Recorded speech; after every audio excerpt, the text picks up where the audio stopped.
قربانی کے مسائل آپ کے گوش گزار کرنے کی کوشش کریں گے، اس لیے کہ مہینہ بھی ذی الحجہ کا چل رہا ہے اور قربانی کا بھی وقت ان قریب ہے، تو مناسب یہی ہے کہ قربانی کے تعلق سے کچھ مسائل آپ کے سامنے بیان کر دیے جائیں۔ میرے مصطفیٰ کریم علیہ السلام کے پیارے دیوانوں، جب آقا سے پوچھا گیا یا رسول اللہ ما هذه الاضاحی، یہ قربانی کیا چیز ہے یا رسول اللہ؟ میرے آقا ارشاد فرماتے ہیں سنت ابیکم ابراہیم علیہ السلام، یہ تمہارے باپ حضرت ابراہیم علیہ السلام کی سنت مبارکہ ہے۔ یا رسول اللہ ہم قربانی کریں گے تو ملے گا کیا؟ میرے مصطفیٰ ارشاد فرماتے ہیں جو بندہ قربانی کرتا ہے اللہ پاک اس کو قبیلہ بنو کلب کی بکریوں کے بالوں کے برابر ثواب عطا فرماتا ہے۔ اور یا رسول اللہ قربانی کریں گے تو قبول ہوگی کہ نہیں ہوگی؟ میرے آقا علیہ السلام ارشاد فرماتے ہیں کہ جب جانور کو ذبح کیا جاتا ہے، جب جانور کی اللہ کی راہ میں قربانی کی جاتی ہے تو اس کا خون زمین پر آنے سے پہلے اللہ پاک اس جانور کی قربانی کو قبول فرما لیتا ہے۔ تو کچھ اہم مسائل آپ کے سامنے اب قربانی کے پیش کر رہے ہیں، توجہ کے ساتھ سماعت کریں۔ تو سب سے پہلے آپ اس چیز کو جان لیں کہ قربانی کس پر واجب ہے۔ تو شریعت نے اس کے لیے 4 شرطیں لگائی ہیں، جو 4 شرطوں کا حامل ہوگا، جس پر 4 شرطیں صادق آئیں گی، سمجھ لیں کہ اس پر قربانی واجب ہے۔ شریعت نے سب سے پہلی شرط بتائی کہ مسلمان ہونا۔ کیا بتائی بولو؟ مسلمان ہونا۔ مسلمان آدمی ہوگا اسی پر قربانی واجب ہے، لہٰذا کافر پر، غیر مسلم پر قربانی واجب نہیں ہے۔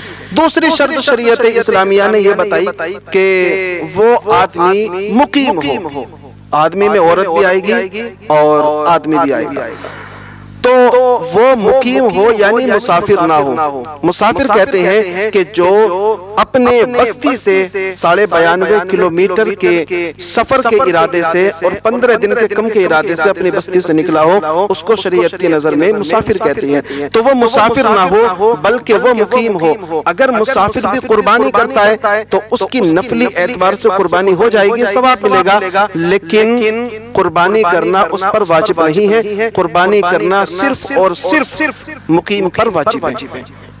تیسری شرط شریعت اسلامیہ نے متعین کی کہ وہ مالک نصاب ہو، یعنی 52.5 تولہ چاندی، 7.5 تولہ سونا، یا پھر اتنی مقدار میں وہ مالک کسی اور چیز کا ہو۔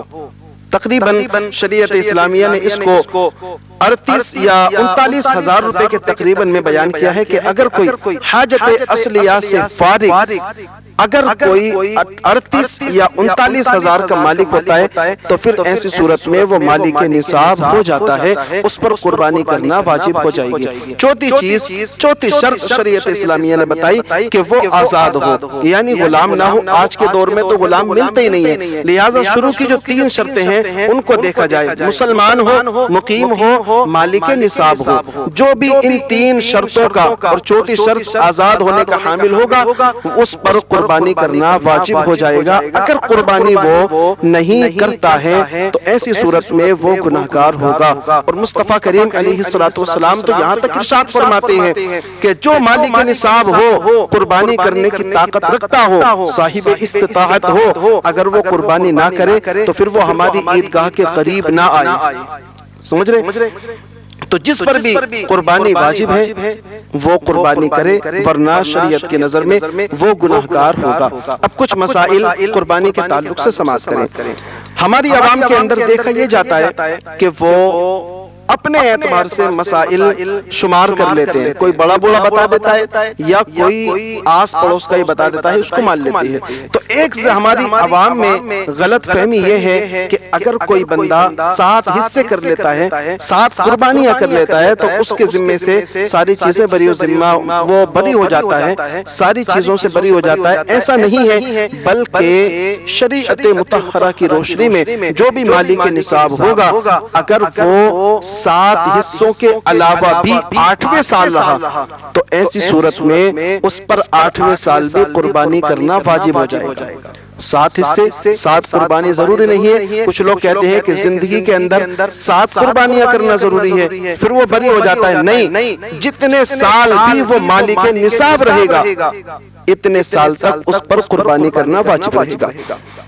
دوسری چیز، کچھ لوگ یہ کہتے ہیں کہ 7 حصے ہمارے باپ کے نام سے ہو گئے، اب 7 حصے ہماری ماں کے نام سے، 7 حصے ہماری بہن کے نام سے، بھائی کے نام سے، اسی طریقے سے 7 حصے کرتے رہیں گے۔ یاد رکھیں کہ جو بھی گھر کے اندر مالک نصاب ہوگا اس پر قربانی کرنا واجب ہوگا۔ 7 حصے باپ کے نام سے، 7 حصے ماں کے نام سے، اس کی شریعت میں کوئی بھی اصل نہیں ہے۔ اگر باپ مالک نصاب ہے تو باپ کے نام سے ہوگا، اس کا بیٹا بھی مالک نصاب ہے تو اس کے بیٹے کے نام سے الگ ہوگی، باپ کے نام سے الگ ہوگی۔ لہٰذا مین خلاصہ اس کا یہ سمجھے کہ جتنے بھی گھر میں مالک نصاب ہیں، چاہے 4 ہو، 5 ہو، 3 ہو، 2 ہو، جتنے بھی مالک نصاب ہوں گے ان سب پر قربانی کرنا واجب ہو جائے گا۔ دوسری چیز ارشاد فرماتے ہیں کہ قربانی کا جانور کیسا ہونا چاہیے؟ تو یاد رکھیں قربانی کا جانور صاف ستھرا، صاف و شفاف ہونا چاہیے، عیب دار نہیں ہونا چاہیے۔ عیب دار کا مطلب یہ ہے کہ کوئی ایسا نقص، کوئی ایسی کمی جس کی وجہ سے اس کی قیمت میں گھٹنا آ گیا ہو، یعنی اس کی قیمت میں کمی آ گئی ہو، شریعت کی نظر میں وہ عیب دار ہے۔ لہٰذا عیب دار جانور کو نہ لے، فربا جانور لے، تندرست جانور لے۔ آج کنجوسی کی وجہ سے ہلکے پیسوں میں جانور لے لیتے ہیں لیکن وہ خوبصورت بھی نہیں ہوتا ہے، وہ صاف ستھرا بھی نہیں ہوتا ہے۔ یاد رکھیں کہ آپ صاف ستھرا، پیسوں کو نہ دیکھیں، صاف ستھرا اور موٹا فربا خوبصورت جانور لے کر اس کی قربانی کریں۔ اس کے بعد میں شریعت مطہرہ کے نام سے ایک یہ بھی آتا ہے، ایک مسئلہ یہ بھی آتا ہے، کچھ لوگ کہتے ہیں کہ ہمارے باپ انتقال کر گئے، انہی کے نام سے چلتا ہوا آ رہا ہے، پہلے بھی باپ کے نام سے ہوتی تھی، اب ہم چاہ رہے ہیں کہ ابھی ان کی پہلا ہی سال ہے، لہٰذا انہی کے نام سے قربانی کر دی جائے۔ یاد رکھیں کہ جو مالک نصاب گھر میں ہوتا ہے اس پر قربانی کرنا واجب ہوتی ہے۔ اگر آپ اپنے مرحومین کے نام سے کریں گے، آپ اپنے اعزہ اقربا کے نام سے کریں گے تو اس کے لیے آپ کو ایک الگ حصہ لینا پڑے گا۔ سمجھ رہے؟ جو مالک کے نصاب ہے وہ اپنے نام سے تو کرے گا، لیکن اگر مرحومین کے نام سے کرنا چاہتا ہے تو پھر وہ الگ حصہ لے، اپنے اعزہ اقربا کے نام سے کرنا چاہتا ہے تو الگ حصہ لے۔ بہرحال اس پر قربانی کرنا واجب ہے، اور اگر کسی اور کے نام سے کرنا چاہتا ہے تو پھر وہ دوسرا حصہ لے۔ اس کے بعد میں گوشت کے تعلق سے آتی ہے بات، گوشت کو کیا کیا جائے؟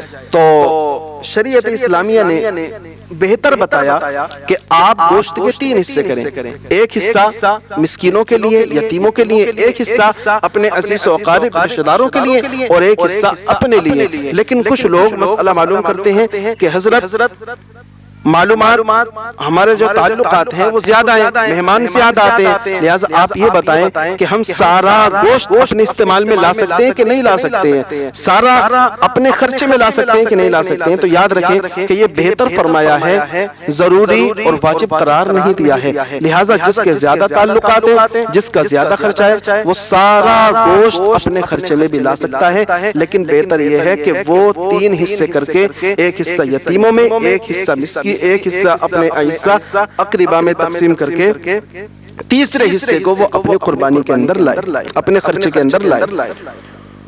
اور اس کے بعد میں قربانی جب ہم کریں تو بڑے جانور کے اندر جتنے بھی شرکا ہوں، جتنے بھی شریک ہوں، حصے دار ہوں، ان سب کو پہلے یہ آگاہ کر دیا جائے کہ کوئی بھی اپنے دل کے اندر گوشت کی نیت نہ لائے۔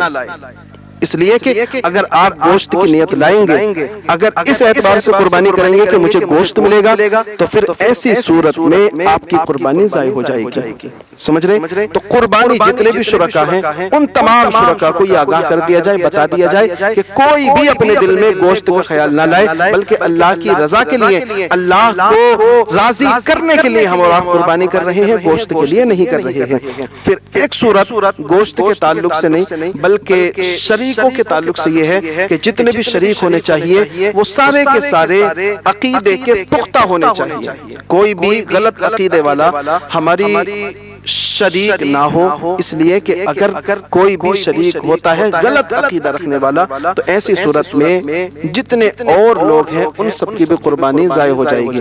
لہٰذا جتنے لوگ شریک ہوں سب عقیدے کا پختہ رکھنے والے ہوں، سب گوشت کی طرف سے اپنا صاف خیال رکھنے والے ہوں، اللہ کی رضا حاصل کرنے کے لیے قربانی کرنے والے ہوں۔ کچھ لوگ عقیقے کے تعلق سے بھی سوال کرتے ہیں کہ حضرت عقیقہ کرنا کیا ہے، عقیقہ کیسے کرتے ہیں؟ تو یاد رکھیں عقیقہ کرنا یہ میرے مصطفیٰ کریم علیہ السلام کی سنت مبارکہ ہے اور یہ شکریہ کے طور پر ادا کیا جاتا ہے۔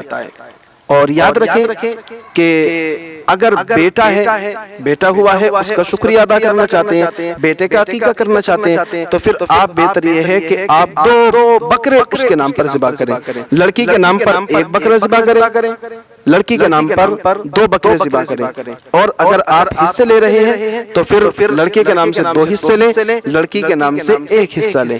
یہ شکریہ کے طور پر ہوتا ہے، واجب اور فرض نہیں ہوتا ہے۔ لہٰذا اللہ نے جسے مال دیا ہے، جو شکریہ ادا کرنا چاہتا ہے وہ عقیقے کو بھی ادا کرے اور پیاری پیاری سنت کو زندہ کرے۔ السلام علیکم ورحمۃ اللہ وبرکاتہ۔